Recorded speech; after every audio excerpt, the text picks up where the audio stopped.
I've listened to enough rubbish from you. We are all now part of Modi's nation. You have no business making a personal attack on any of my panelists. Look at this. It's all saffron. It was a fantastic speech. Thank you. There was a lot of humor. Is India's media facing a credibility crisis? Let's take a look.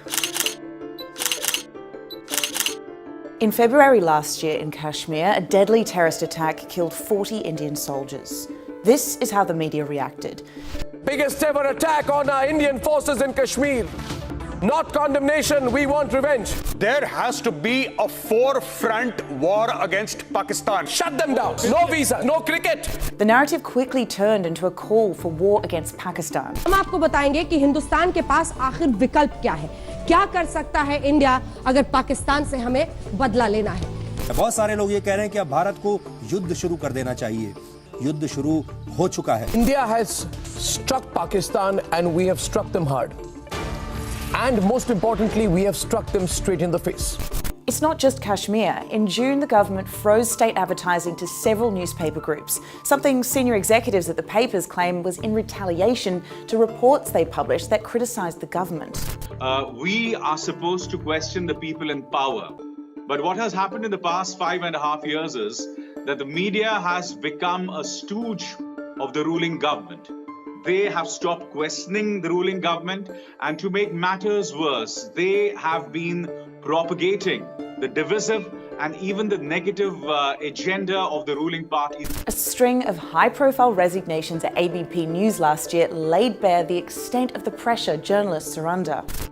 You would say something on air, as an anchor or as a journalist, or if you wrote something on Twitter, they would kind of pressurize you in different ways. There was a person called Nripendra Mishra in the Prime Minister's office, and he would actually make calls to the proprietors, to the editors, and of course, point out something that the government was not very comfortable about. So yes, this government has been working in different ways to pressurize the media. Apisar's exit came a few weeks after the resignation of managing editor Milind Khandekar and anchor Punya Prasoon Bajpai. But you could say the writing was on the wall. In 2018, when ABP called out Modi for a claim he made that farmers were doubling their income as a result of his policies. और पहले की तुलना में आय कितनी बढ़ गई आपकी? अभी 2 गुनी हो गई है सर। अच्छा, और जो महिलाएं आपके साथ काम कर रही हैं, उनकी आय भी बढ़ गई होगी? जी sir. They sent a reporter to interview the farmer who denied it.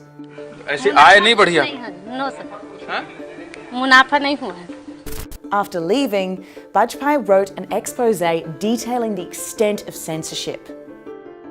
From being told not to take Narendra Modi's name on my show or show his image on any program critical of the government, to a sinister blacking out of my show Masterstroke, what happened was nothing short of censorship. He goes on to say, the message, sharp and clear, to every news channel was this: go against us and your business will suffer. Threats and violence is becoming a new normal for journalists in India. Around 50 have lost their lives within the last 12 years. The country has slipped in the World Press Freedom Index to 140 out of the 180 countries listed. That's behind Afghanistan and South Sudan. Rigorous journalism is still taking place, mostly through online outlets. I am, in a way, doing 5 shows for 2 digital platforms.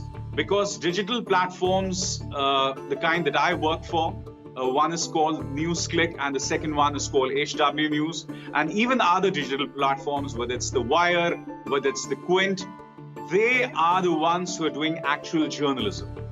As I said, mainstream news channels, whether news papers or TV news channels, are under a lot of pressure from the ruling government.